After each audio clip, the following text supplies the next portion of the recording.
Hi crafters, this is Lynn Starzo, your independent Stampin' Up! Demonstrator, and today we're going to be using this stamp set, Tricks and Treats, and the dies by the same name, and you can purchase this as a bundle from the September through December mini catalog, and they're shown on pages 50 and 72.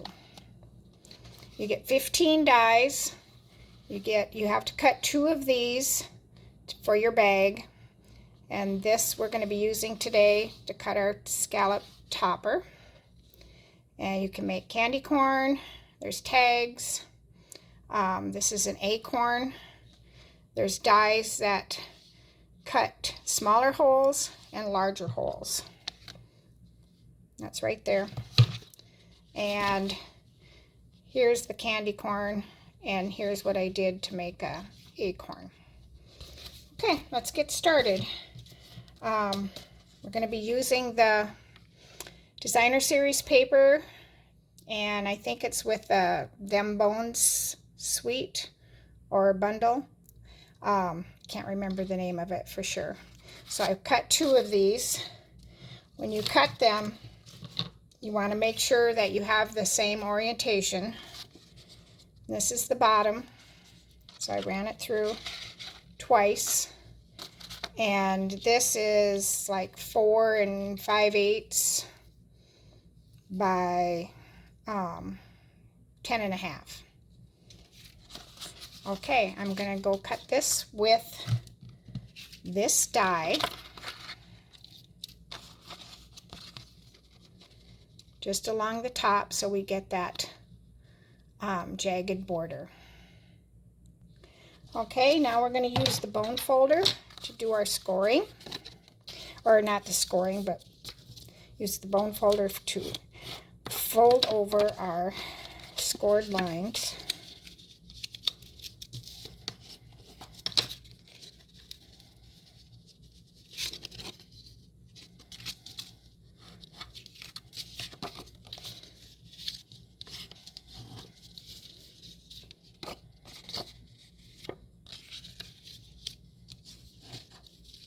And then we're going to use tear and tape to put our pieces together. Oops, I didn't get this one done yet.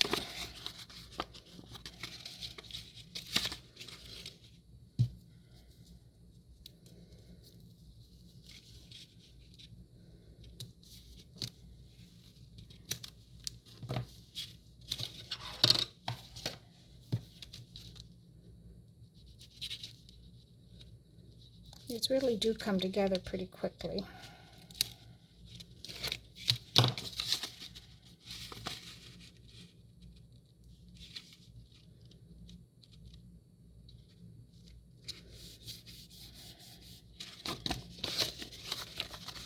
Okay, and then this, I'll just add the tear and tape here.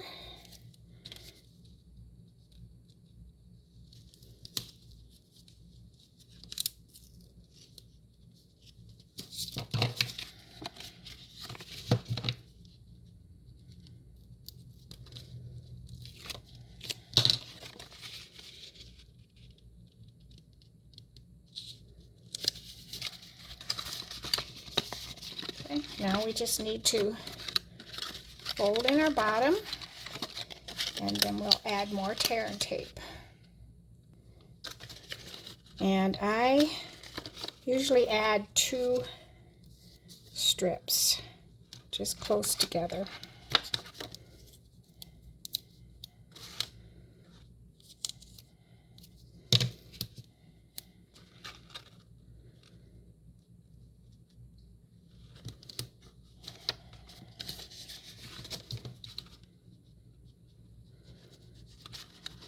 Take a pick tool works great for pulling the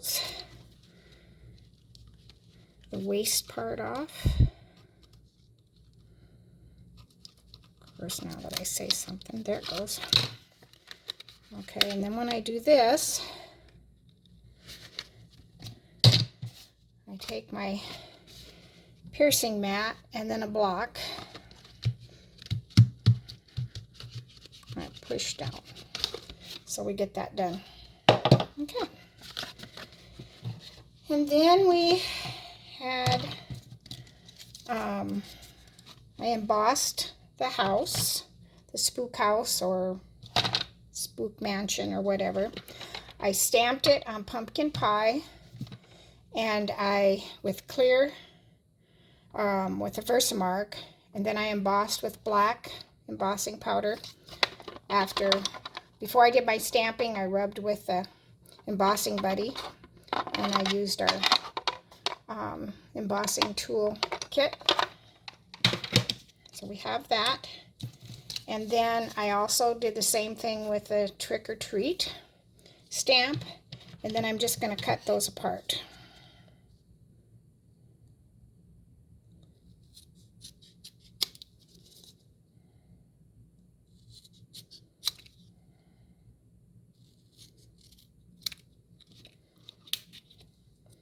And if you wanted to be quicker, you wouldn't have to do any embossing. You could just stamp with black memento. Okay, so now we're going to add dimensionals to our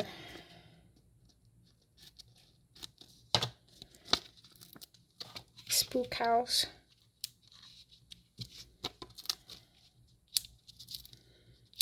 I probably use more than I should need to.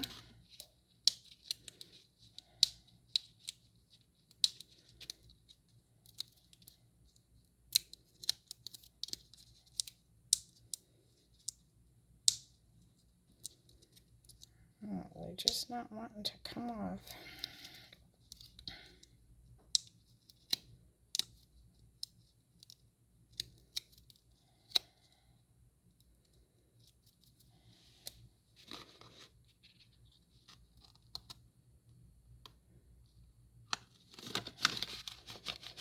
So I have daycare in my home, so I'm getting my little treat bags done.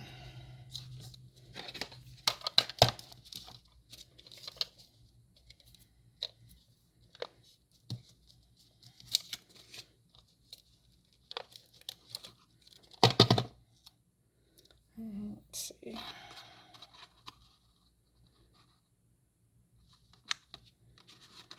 Guess my top of my T's not showing there.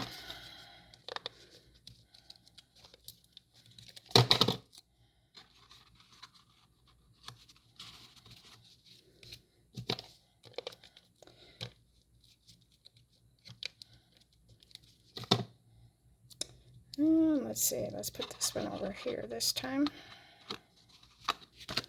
Okay, and then it's done. And I haven't bought any candy yet to put in, but I'm thinking it looks like a full-size Kit Kat might fit in there, or some of those fruit snacks. These are some others I've made, and I use the ribbon holes on these. This designer series paper is from the Delightfully Eclectic, and then I just stamped the bats all around it and stamped the eek and cut that out. And here's my ghost, and I did adhere some black cardstock behind his eyes and mouth. And here's another one, and I used lemon lime twist for my faces, and then I embossed their hair, and I also stamped the bats all over again. And here's another one using that same Halloween paper, and I made the candy corn. And here I made my acorn, which I've got it upside down. And then I stamped Trick or Treat over that after I pieced it together.